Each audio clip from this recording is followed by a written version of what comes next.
wọ́n ti mú ẹni yẹn o torí àná ni mo gbọ́ pé ẹnìkan wá já ilé ìlẹ́yìn ilé ọ̀gá wa kò sí tí mo lè sọ sí i mo kàn fẹ́ fi ọ̀rọ̀ sí àwọn èèyàn lẹ́nu kí wọ́n sọ̀rọ̀. It is time we decide. Foundation Agbala Gabriel ló kọ́lé fún yẹn wọ́n mú yẹn lábẹ́ bridge wọ́n ṣàánú ẹ̀ wọ́n kọ́lé fún ẹ wọ́n ṣí ṣọ́ọ̀bù kò sówó family ẹni yẹn bẹ̀ foundation a team di àárọ̀ gbogbo wọn ṣì wà lórí fóònù yìí tó máa pè mí wá ní dáadé ẹni sùúrù ọmọ ń tàn sí o so èèyàn wọ́n lè fi lélẹ̀ ó ti ń lọ ọdún kan báyìí ó ti jọ ọdún kan lọ so kò dẹ̀ sí wáìfù wọn náà mọ̀ ń bíbá so náà wọ́n wá já ilé wọ́n ti mú ẹni àbí wọ́n lọ́gbọ́n ti mú ẹni àbí wọ́n mú ẹni yẹn wọ́n dẹ̀ ti lọ lọ́ọ̀kẹ́ torí wọ́n ká ẹnìkan tó wá síbí ẹni yẹn ibi iná já ẹwọ nǹkan ibi ni wọ́n já ibi ni wọ́n já so ibi ni wọ́n já èmi kàn ń bọ̀ láti gbà torí ṣẹ́gbẹ́ church wa ti wà ní títì so ẹ̀kọ̀ọ̀kan ni mò ń wá sí camp bí ẹ̀kan lọ́sẹ̀ so mi ò rí líwò gan mi ò líwò gbébẹ̀ yẹn kò já ọ báyìí ṣé ní ilẹ̀kùn mẹ́yẹn kọ́ máa bọ̀ ẹ wọ́n máa ń ká windows ẹgbẹ̀ wọ́n já ibi ìbàjẹ́ ẹ wọ́n nǹkan wọ́n já ilé yìí very okay still very okay ẹ bá ń ṣí window ẹ ló bá ń ṣí window bẹ̀yẹn still very okay ẹ ló bá ń ṣí store lélẹ̀ ẹ wò lẹ́kùn ẹ wò nylon sì wà lára rẹ̀ bá ń tan náà nylon sì wà lára rẹ̀ ẹ wò nǹkan nylon sì wà lára lẹ́kùn gan ilé òtí ẹ̀ tí mọ̀ kan lóhun gan ẹ wò nylon sì wà lára ẹ wò nǹkan ẹ wò àwọn nice cotton àti ìgbà yẹn ẹ wò nǹkan kò sí nǹkan tó ṣe lé kò sí nǹkan tó ṣe àwọn chair ẹ wò àwọn chair máa ń gbé ìlànà wọ́n wá já wọ́n wọ́n tẹ̀sí mú ẹni ẹ̀nà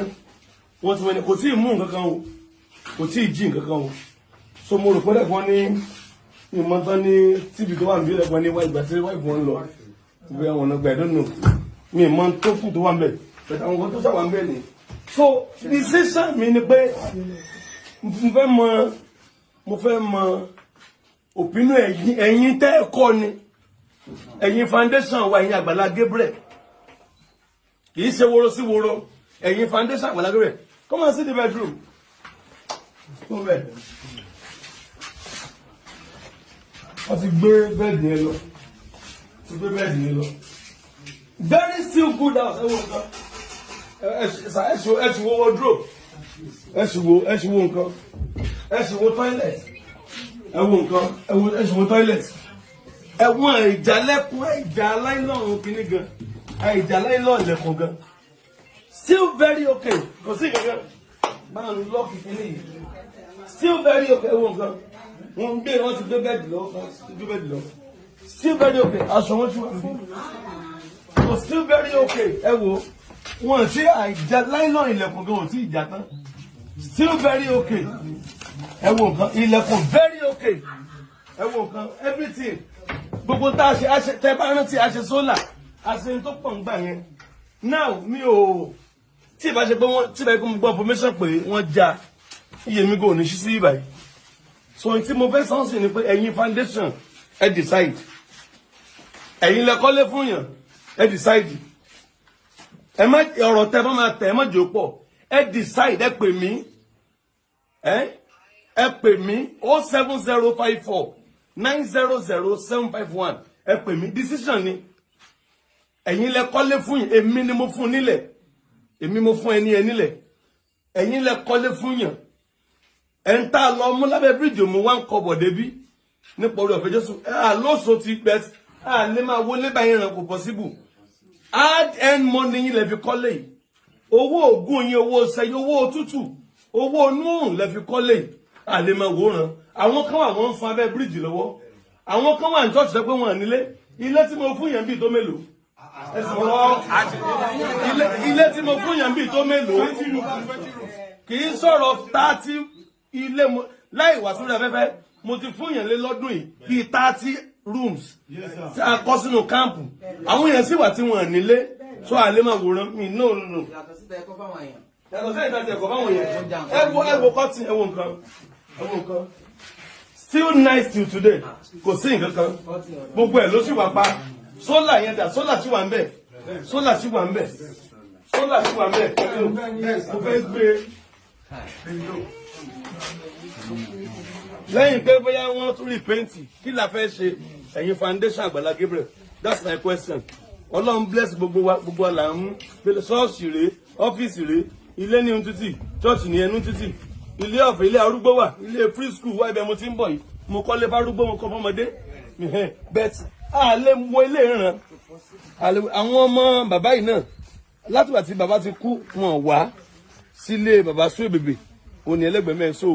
méjèèjì yẹn nìkan náà ni so kí la decide ẹ̀yin tẹ́ ẹ kọ́ decide I have no decision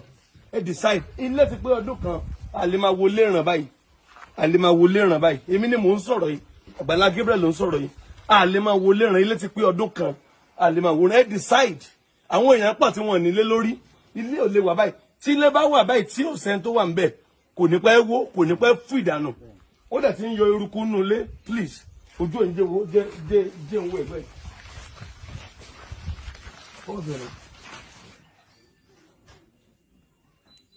ẹ wò nǹkan iná ló tàn yìí ó ní ó lánìí gbogbo ẹ̀ ló wà ń bẹ̀ títí di bá a ṣe ń sọ̀rọ̀ yìí everything is still there so decision mo kàn fẹ́ kí ni ká ṣe àwọn ẹni sọ ẹyẹ dúró yín what to do ẹ take decision ẹ share gan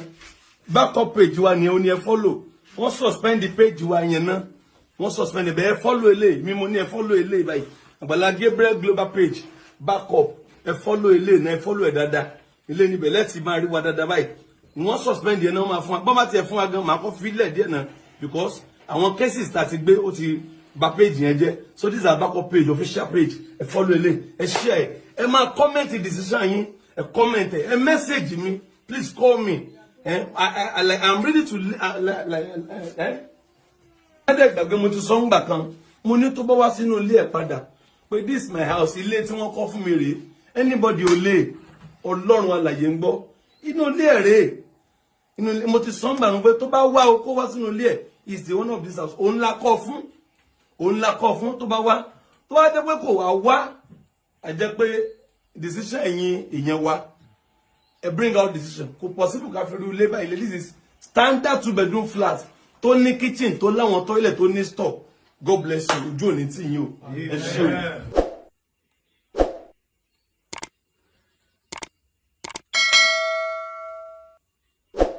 ọ̀tẹ̀ ló ń jẹ́ ló ń pè ọ́ kò sẹ́ni tí ò lórúkọ tiẹ̀ àti wípé ọmọ kì í gọ̀ títí sẹ́ẹ̀ kó gbàgbé orúkọ ara rẹ̀ ààfin tèmi ò nílò ìdánimọ̀ lọ́jà tó bá dọ́jà báyìí wọ́n á mọ̀ bó dọ́jà ni èmi tí ń tòótọ́ Samuel Owóyẹmí fẹ́lẹ́fẹ́lẹ́ láyé lórúkọ mi fẹ́lẹ́ ní gbogbo èèyàn mọ̀ mí sí èmi náà kọ́ Ọlọ́run ọba òkè ló fún mi ṣe ní